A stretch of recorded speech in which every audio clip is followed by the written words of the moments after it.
Hello ಸ್ನೇಹಿತರೆ, ನಮ್ಮ ಮಿತ್ರಜಾತ YouTube ಚಾನಲ್ಗೆ ನಿಮಗೆಲ್ಲ ಸ್ವಾಗತ. ನಾನಿವತ್ತು ನಮ್ಮ ಸಕ್ಯುಲೆಂಟ್ಸ್ ಬಗ್ಗೆ ಯಾವ ರೀತಿ ರೀಪಾಟ್ ಮಾಡೋದು, ಆಮೇಲೆ ಒಂದ್ಸಲ ರೀಯೂಸಬಲ್ ಕಂಟೈನರ್ಸ್ ಇರುತ್ತಲ್ವ, ಅಂದರೆ ಯೂಸ್ ಆ್ಯಂಡ್ ಥ್ರೋ ಕಂಟೈನರ್ಸು, ಅದನ್ನು ಮತ್ತೆ ಯಾವ ರೀತಿ ರೀಯೂಸ್ ಮಾಡ್ಕೊಬೋದು ಅಂತ ನಾನು ನಿಮಗೆ ಹೇಳ್ಕೊಡ್ತಾಯಿದ್ದೀನಿ. ನೋಡಿ ನನ್ನ ಹತ್ರ ಒಂದಷ್ಟು ರಿಯೂಸಬಲ್ ಅದು ಸ್ವೀಟ್ ಬಾಕ್ಸು, ಬಿರಿಯಾನಿ ಬಾಕ್ಸು, ಇನ್ನು ಏನೇನೋ ಕಂಟೈನರ್ಸ್ ಬರುತ್ತಲ್ಲ ಆ ಥರ ಪ್ಲಾಸ್ಟಿಕ್ದು, ಅದನ್ನು ಇಟ್ಕೊಂಡಿದ್ದೀನಿ. ಇದರಲ್ಲೂ ಯೂಸ್ ಮಾಡ್ಕೊಬೋದು. ಸೆಕ್ಯುಲೆಂಟ್ಸ್ಗೆ ಮಾಡಿಸಿದ್ದಂಥ ಪಾಟ್ಸ್ ಇದು.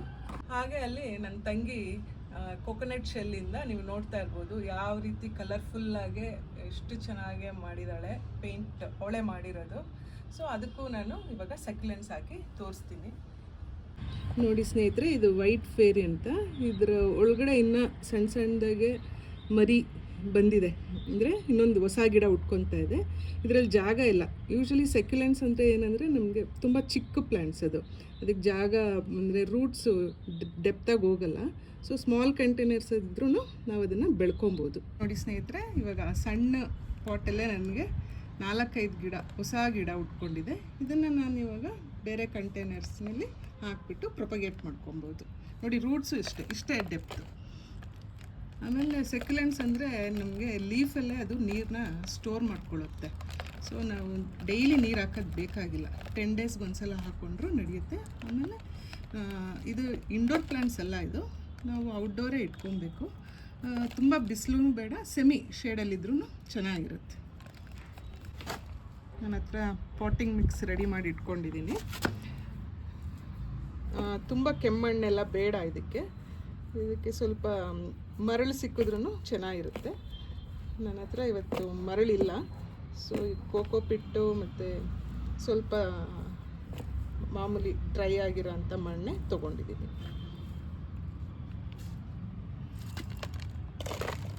ಸ್ವಲ್ಪ ಹಿಂಗೆ ಅರ್ಧ ಹಾಕ್ಕೊಳ್ಳಿ. ಹಾಕ್ಕೊಂಡಾದ್ಮೇಲೆ ಮರಿಗಳಿದು, ಇದನ್ನು ಈ ರೀತಿ 2 ಹಾಕೋಣ. ಮತ್ತು ಇನ್ನೊಂದು ಸ್ವಲ್ಪ ದೊಡ್ಡದಾದ್ಮೇಲೆ ಇನ್ನೊಂದು ದೊಡ್ಡ ಕಂಟೈನರ್ಗೆ ಶಿಫ್ಟ್ ಮಾಡ್ಕೊಳ್ಳೋಣ. ಮೇಲ್ಗಡೆ ಈ ರೀತಿ ಮಣ್ಣು ಹಾಕಿ ಕವರ್ ಮಾಡೋಣ. ಇದಕ್ಕೆ ಹೇಳಿದ್ನಲ್ಲ, ಇದಕ್ಕೆ 10 ಡೇಸ್ಗೆ ಒಂದ್ಸಲ ನಾವು ನೀರು ಹಾಕ್ಕೊಟ್ರೆ ಸಾಕು. ಇದು 6 ಮಂತ್ಸ್ ಆದಮೇಲೆ ಈ ರೀತಿ ಆಗುತ್ತೆ ನಿಮಗೆ. ಈ ಥರ ಹಾಕಿದ್ದಿದ್ದು ನಾನು 6 ಮಂತ್ಸ್ ಆದಮೇಲೆ ನಿಮಗೆ ಇಷ್ಟು ದೊಡ್ಡದಾಗೆ ಆಗುತ್ತೆ. ಇದು ನೋಡಿ ಸ್ನೇಹಿತರೆ, ಫಾಕ್ಸ್ ಟೈಲ್ ಅಂದ್ಬಿಟ್ಟು ಈ ಥರ ನೋಡಿ ಹಿಂಗಿದೆ. ಇದನ್ನು ನಾನು ಅಂದರೆ ಹೇಳ್ತಾರೆ, ಇದನ್ನು ಒಂದೊಂದೇ ನೋಡಿ ಈ ರೀತಿ ದಪ್ಪ ಆಗಿರೋದನ್ನ ತೊಗೊಂಡು ಮರಳಲ್ಲಿಟ್ಟರೆ ಅದು ಇನ್ನೂ ಹೊಸ ಗಿಡ ಉಟ್ಕೊಳ್ಳುತ್ತೆ ಅಂತ. ಆದರೆ ನಾನು ಈ ರೀತಿ ಟ್ರೈ ಮಾಡಿದ್ದೀನಿ. ಈ ಥರ ಇದು ಹೈಟ್ ಇದೆಲ್ಲ, ಇದು ಹೈಟ್ ಕಮ್ಮಿ ಇರೋಂಥ ಪಾಟ್ಗೆ ಸ್ವಲ್ಪ ಮಣ್ಣು ಹಾಕ್ಬಿಟ್ಟು ಈ ಥರ ಉದ್ದ ಬಂದಿತ್ತಲ್ಲ, ಅದನ್ನು ಒಂದು ಸ್ವಲ್ಪ ಪ್ರೆಸ್ ಮಾಡಿ ಕಲ್ಲು ಹಾಕಿ ಹಿಂಗಿಟ್ಟಿದ್ದೆ. ಇವಾಗ ಇದು ಹೊಸ ಗಿಡ ಆಗಿ ಉಟ್ಕೊಂಡಿದೆ. ಕಟ್ ಮಾಡಿಬಿಟ್ಟಿದ್ದನ್ನು ನಾನು ಮತ್ತೆ ಹೊಸ ಗಿಡ ಬಂತು ನನಗೆ. ಇದನ್ನು ಇನ್ನೊಂದು ಕಂಟೈನರ್ಗೆ, ದೊಡ್ಡ ಕಂಟೈನರ್ಗೆ ಹಾಕ್ಕೊತೀನಿ. ನೋಡಿ ಈ ರೀತಿ ಇಲ್ಲಿ ಕಟ್ ಮಾಡ್ತಾಯಿದ್ದೀನಿ. ಎರಡು ಹೊಸ ಗಿಡ ಬಂತು. ಇವೆರಡನ್ನೂ ನಾನು ತೆಗೆದುಬಿಟ್ಟು ಮತ್ತೆ ಬೇರೆ ತೋರಿಸ್ತೀನಿ. ಬೇರೆ ಬಿಟ್ಕೊಂಡಿರುತ್ತೆ ನೋಡಿ, ಎಷ್ಟು ಚೆನ್ನಾಗಿ ಬಿಟ್ಕೊಂಡಿದೆ ಬೇರೆ.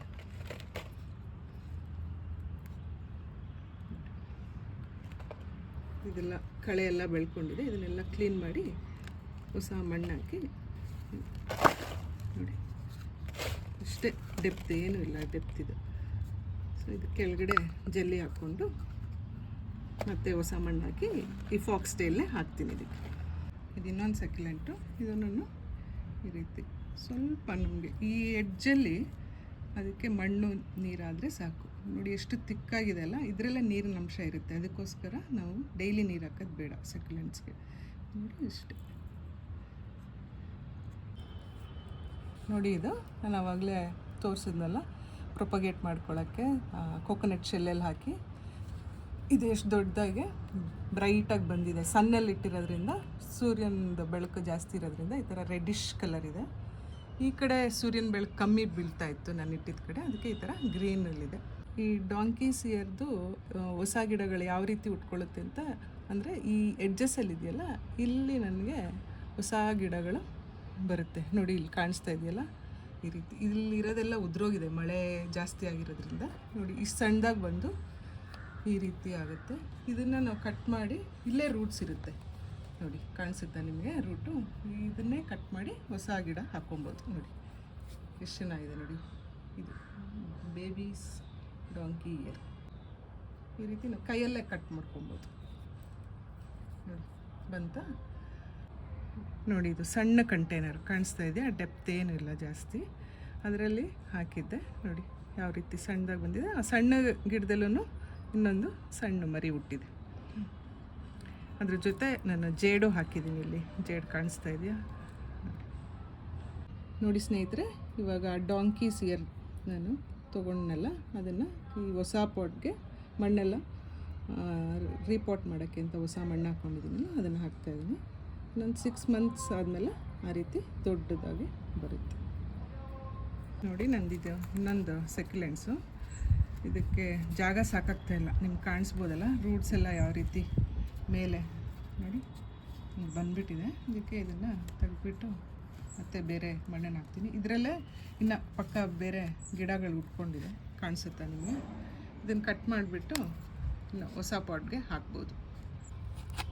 ಇಷ್ಟೇ ರೂಟ್ಸ್, ಏನು ಡೆಪ್ತ್ ಇಲ್ಲ. ಸೊ ಅದಕ್ಕೆ ನಮಗೆ ಈ ಥರ ಸ್ಮಾಲ್ ಕಂಟೈನರ್ಸೇ ಸಾಕು. ಹೊಸದು ಮಣ್ಣು ಹಾಕಿ ರೆಡಿ ಮಾಡಿದ್ದೀನಿ. ಇದಕ್ಕೆ ಈ ಗಿಡನ ಹಾಕಿ ಪ್ರೆಸ್ ಮಾಡ್ಕೊಳ್ಳೋಣ. ಸ್ವಲ್ಪ ಕೆಳಗೆ ಇಟ್ಕೊತೀನಿ.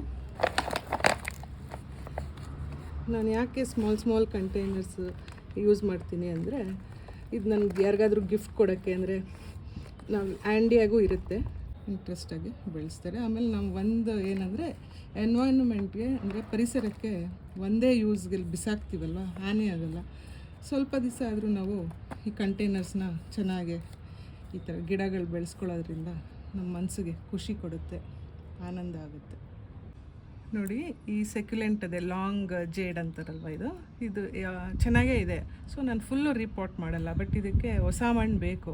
ಅದಕ್ಕೆ ನಾನು ಏನು ಮಾಡ್ತೀನಿ ಅಂದರೆ ನೋಡಿ, ಗಟ್ಟಿಗೆ ಪಾಚಿ ಥರ ಕಟ್ಕೊಂಬಿಟ್ಟಿದೆ. ಇದನ್ನೆಲ್ಲ ಸ್ವಲ್ಪ ಶಾರ್ಪಾಗಿರೋ ಒಂದು ಕಡ್ಡಿನೋ ಇಲ್ಲ ನಿಮ್ಮ ಹತ್ರ ಒಂದು ಚಾಕುನೋ ಏನೋ ಇದ್ದರೆ ಮೆತ್ತಿಗೆ ಮೇಲೆ ಈ ರೀತಿ ಮಾಡಿಬಿಟ್ಟು ಈ ಮಣ್ಣನ್ನು ಕೆಳಗಡೆ ಹಾಕ್ಬಿಡಿ. ನೋಡ್ಕೊಳ್ಳಿ ಗಿಡ ಬರದೇ ಇರೋಂಗೆ. ಗಿಡನ ಸ್ವಲ್ಪ ಪ್ರೆಸ್ ಮಾಡಿ ಇಟ್ಕೊಂಡು ಲೂಸ್ ಮಾಡಿರ್ತೀವಲ್ಲ, ಆ ಮಣ್ಣನ್ನೆಲ್ಲ ಹಿಂಗೆ ಬಗ್ಸ್ಬಿಡಿ.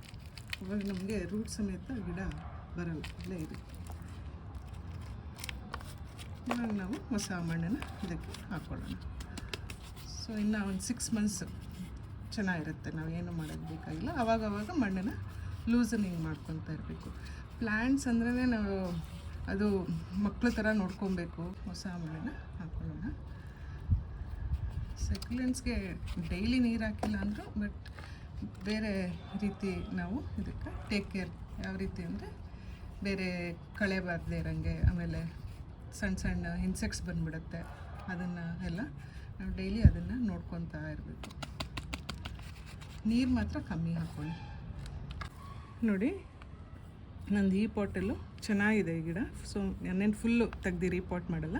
ಇಲ್ಲೆಲ್ಲ ಪಾಚಿ ಕಟ್ಕೊಂಡ್ಬಿಟ್ಟಿದೆ ಮಳೆ ಜಾಸ್ತಿ ಆಗಿರೋದ್ರಿಂದ. ಇದನ್ನೆಲ್ಲ ಸ್ವಲ್ಪ ಲೂಸನಿಂಗ್ ಮಾಡಿ ತೆಗ್ದು ಸ್ವಲ್ಪ ಹೊಸ ಮಣ್ಣು ಹಾಕ್ತೀನಿ. ಅಲ್ಲಲ್ಲಿ ಕಳೆ ಬೆಳ್ಕೊಂಡಿರುತ್ತೆ ನೋಡಿ. ಒಂದು ಒಣಗೊನೆ ಬೆಳ್ಕೊಂಡ್ಬಿಟ್ಟಿದೆ, ಕಾಣಿಸ್ತಾ ಇದೆಯಾ ನಿಮಗೆ? ನೋಡಿ ಒಣಗೊನೆ. ಇದನ್ನು ಬಿಸಾಡೋದು ಬೇಡ, ಇದನ್ನು ಹಾಕ್ಕೊಳ್ಳೋಣ. ಒಂದು ಪಾಟ್ಗೆ ಹಾಕ್ಕೊಂಡ್ರೆ ಹಂಗೆ ಪಕ್ಕ ಒಣಗೊನೆ ಬರುತ್ತೆ ನೋಡಿ. ಇದು ಜೇಡ್ ವೆರೈಟಿಗೆ ಸೇರಿರೋ ಸೆಕ್ಯುಲೆಂಟು. ಇದು ನಾನು ತುಂಬ ದಿವಸ ಆಗಿದೆ ಇದನ್ನು ಮೇಂಟೈನ್ ಮಾಡಿಲ್ಲ. ತುಂಬ ಕಳೆಗಳು ಬೆಳ್ಕೊಂಡ್ಬಿಟ್ಟಿದೆ. ಆಮೇಲೆ ಒಂದು ಸೀಬೆ ಗಿಡನೂ ಬಂದುಬಿಟ್ಟಿದೆ. ಇದನ್ನೆಲ್ಲ ಇವಾಗ ರೀಪಾಟ್ ಯಾವ ರೀತಿ ಮಾಡೋದು ಅಂತ ನಿಮ್ಗೆ ಹೇಳ್ಕೊಡ್ತೀನಿ. ಇದನ್ನು ನಾನು ಒಂದು ಐಸ್ ಕ್ರೀಮ್ ಕಂಟೈನರಲ್ಲಿ ಹಾಕಿದ್ದೆ, ಇದರಲ್ಲೇ ಹಾಕ್ತೀನಿ ನೋಡಿ. ಇದು ಫುಲ್ ಕಂಟೈನರ್ ಖಾಲಿ ಮಾಡಿದ್ದೀನಿ. ಮತ್ತು ಹೋಲ್ ಇದೆ ನೋಡಿ, ಸಣ್ಣದಾಗಿ ನೀರು ಹೋಗೋಕ್ಕೆ ಅಂತ. ಮತ್ತು ಒಂದು ಲೇಯರು ಕೆಳಗಡೆ ಕಲ್ಲನ್ನ ಹಾಕ್ಕೊಳ್ಳೋಣ. ಅಂದರೆ ನಾನು ಇಲ್ಲಿ ಹಳೆ ಟೈಲ್ಸ್ ಪೀಸ್ನೇ ಹಾಕ್ಕೊತಾ ಇದ್ದೀನಿ. ಲಾಸ್ಟ್ ಟೈಮ್ ಅದೇ ಹಾಕಿದ್ದೆ, ಅದನ್ನೇ ರೀಯೂಸ್ ಮಾಡ್ಕೊತಾ ಇದ್ದೀನಿ. ಒಂದು ಲೇಯರು ಫುಲ್ ಅದು ಹಾಕ್ಕೊಂಬಿಡೋಣ. ಹೊಸ ಪಾಟಿಂಗ್ ಮಿಕ್ಸ್ ಹಾಕ್ತಾಯಿದ್ದೀನಿ. ನಾವೇನು ಪ್ರತಿ ಸಲ ಏನು ಹೊಸ ಪಾಟಿಂಗ್ ಮಿಕ್ಸ್ ಮಾಡೋದು ಬೇಕಾಗಿಲ್ಲ. ಇದನ್ನು ಏನೇ ಅಂದರೆ, ನಾವು ಲಾಸ್ಟ್ ಟೈಮ್ ನಾನು 2 years ಆಗಿತ್ತು ಇದು ರೀಪಾಟ್ ಮಾಡಿ.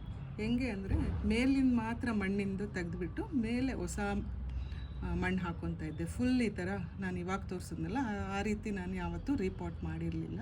ಇವಾಗ 2 years ಆಗಿರೋದ್ರಿಂದ ಈ ರೀತಿ ಫುಲ್ ತೆಗೆದ್ಬಿಟ್ಟು ಹೊಸ ಮಣ್ಣು ಫುಲ್ ಹಾಕ್ತಾಯಿದ್ದೀನಿ. ಕೊಂಬಿಡೋಣ. ಇದೆಲ್ಲ ಸ್ವಲ್ಪ ಎಲ್ಲ ಒಣಗಿರೋ ಅಂಥದ್ದನ್ನ ಎಲ್ಲ ತೆಗೆದು, ಇದು ವೈಟ್ ಬಗ್ ಬಂದಿರಂಗಿದೆ ನೀರು ಜಾಸ್ತಿಯಾಗಿ. ಹಳೆ ಮಣ್ಣಿನೆಲ್ಲ ಈ ರೀತಿ ಫುಲ್ಲು ತೆಗೆದುಬಿಡಿ, ಜಾಸ್ತಿ ಬೇಡ ನಮಗೆ. ಕ್ಲೀನ್ ಮಾಡಿಬಿಟ್ಟು ಇದನ್ನು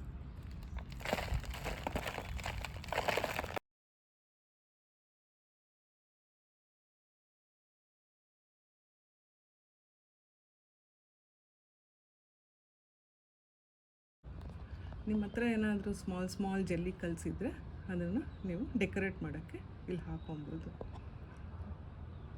ನೋಡಿ ಫ್ರೆಂಡ್ಸ್, ನಾನು ಇವತ್ತು ನಿಮಗೆ ಸಕ್ಯುಲೆಂಟ್ಸ್ದು ರೀಪಾಟ್ ಯಾವ ಥರ ಮಾಡ್ಕೊಳ್ಳೋದು ಮತ್ತು ಹಾಗೆ ಹೊಸ ಕಂಟೈನರ್ಸ್ಗೆ ಯಾವ ಥರ ಅದನ್ನು ಪ್ರೊಪಗೇಟ್ ಮಾಡ್ಕೊಳ್ಳೋದು ಅಂತ ತೋರಿಸ್ಕೊಟ್ಟೆ ಅಲ್ಲ.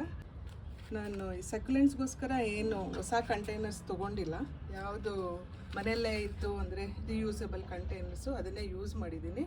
ಹಾಗೆ ಇದು ತೆಂಗಿನ ಚಿಪ್ಪೆಲ್ಲೂ ಕಲರ್ಫುಲ್ಲಾಗೆ ಮಾಡ್ಕೊಂಡಿದ್ದೀನಿ. ನಾವು ಈ ರೀತಿ ಮಾಡ್ಕೊಳ್ಳೋದ್ರಿಂದ ನಮ್ಮ ದುಡ್ಡು ಉಳಿಯುತ್ತೆ. ಸೊ ಕಮ್ಮಿ ಖರ್ಚಲ್ಲೇ ನಾವು ಕಲರ್ಫುಲ್ಲಾಗಿ ಮನೇನ, ಅಂದರೆ ಇದನ್ನು ಸ್ವಲ್ಪ ದಿವಸ ಇಂಡೋರಾಗೂ ಇಟ್ಕೊಬೋದು ಅಂತ ಹೇಳಿದ್ನಲ್ಲ. ಸ್ಮಾಲ್ ಕಂಟೈನರ್, ನಮ್ಮ ಸ್ಮಾಲ್ ಜಾಗ ಇದ್ರೂ ಮನೆ ಒಳಗಡೆ ಇದು ಕಂಟೈನರ್ಸ್ನ ಸ್ಮಾಲ್ ಕಂಟೈನರ್ಸ್ ಇರೋದ್ರಿಂದ ಇದನ್ನು ಮನೆ ಒಳಗಡೆನೂ ನಾವು ಡೆಕೋರೇಟಿವ್ ಆಗಿ ಯೂಸ್ ಮಾಡ್ಕೊಬೋದು. ಸೊ ಪ್ರತಿ ಸಲ ನಾವೇನು ಪೋರ್ಸ್ಲಿಂದೇ ತೊಗೊಬೇಕು ಅಂತ ಏನಿಲ್ಲ. ನಿಮಗೆ ಈ ರೀತಿ ಪ್ಲಾಸ್ಟಿಕ್ದು ಅಂತ ಅನಿಸಿದ್ರೆ, ಕಾಣಿಸ್ತಾ ಇದೆ ಅಂದರೆ ಇದಕ್ಕೆ ನೀವು ಪೇಂಟ್ ಮಾಡ್ಕೊಬೋದು. ನಾವು ಈ ಥರ ತೆಂಗಿನ ಚಿಪ್ಪಲ್ಲಿ ನೋಡಿ ಯಾವ ರೀತಿ ಮಾಡ್ಕೊಂಡಿದ್ದೀವಿ, ಒಂದು ಥೀಮ್ ಮಾಡ್ಕೊಂಡಿದ್ದೀವಿ, ಒಂದೇನು ಫೇಸಸ್ದು ಅಂತ.